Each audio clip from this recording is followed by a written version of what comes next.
ज्ञानदास विद्वान था, लेकिन स्वभाव का गुस्सैल, किसी से नहीं पटती थी। अपने स्वभाव के कारण कई जगह से नौकरी छोड़ चुका था। अपने पर बहुत काबू करने का प्रयास करता, लेकिन फिर भी क्रोध हावी हो ही जाता। घर में पत्नी से लड़ता रहता। नियमित नौकरी न होने से घर में तंगी रहती थी। वह जब भी घर खर्च के लिए पैसे मांगती तो उससे झगड़े होने लगते।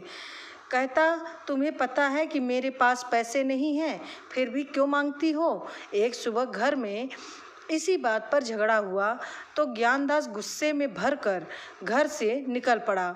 सोचता जा रहा था, इस रोज की किचकिच से कैसे पार पाऊं। अपनी धुन में डूबा ज्ञानदास चला जा रहा था। दिन चढ़ गया था। धूप तेज हुई तो प्यास लगने लगी। ज्ञानदास ने देखा थोड़ी दूर पर प्याऊ है। वह प्याऊ के पास जा पहुंचा। छायादार पेड़ के नीचे बैठकर सुस्ताने लगा। ध्यान आया सुबह से कुछ खाया नहीं, ऐसे ही घर से निकल पड़ा।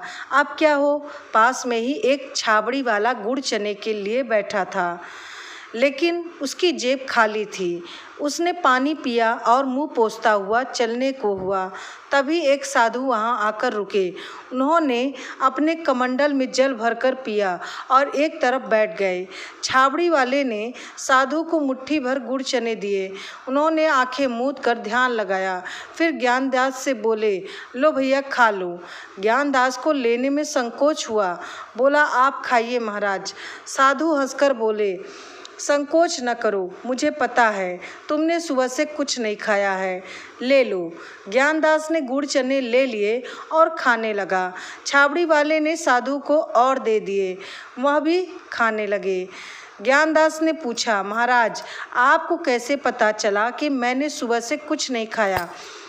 साधु बोले, हर बार भोजन करने से पहले मैं ध्यान लगाता हूँ कि मेरे आसपास कोई भूखा तो नहीं है और मुझे पता चल जाता है। बस उसी तरह तुम्हारे बारे में जान लिया मैंने। यह तो चमत्कार है महाराज। ज्ञानदास बोला, यह चमत्कार नहीं, मन की शक्ति है। साधु बोले। सुनकर ज्ञानदास को अच्छा लगा और बोला, क्या यह शक्ति मेरे मन में भी आ सकती है। हाँ, आ सकती है। नियम पूर्वक ध्यान लगाना पड़ेगा, पर तुम यह नहीं कर सकते। क्यों नहीं कर सकता। क्योंकि तुम्हारे मन में इतना क्रोध भरा है कि किसी दूसरी बात के लिए वहाँ स्थान ही नहीं है। ज्ञानदास चमत्कृत हो उठा। साधु बाबा तो उसके मन का राई रत्ती हाल जानते थे।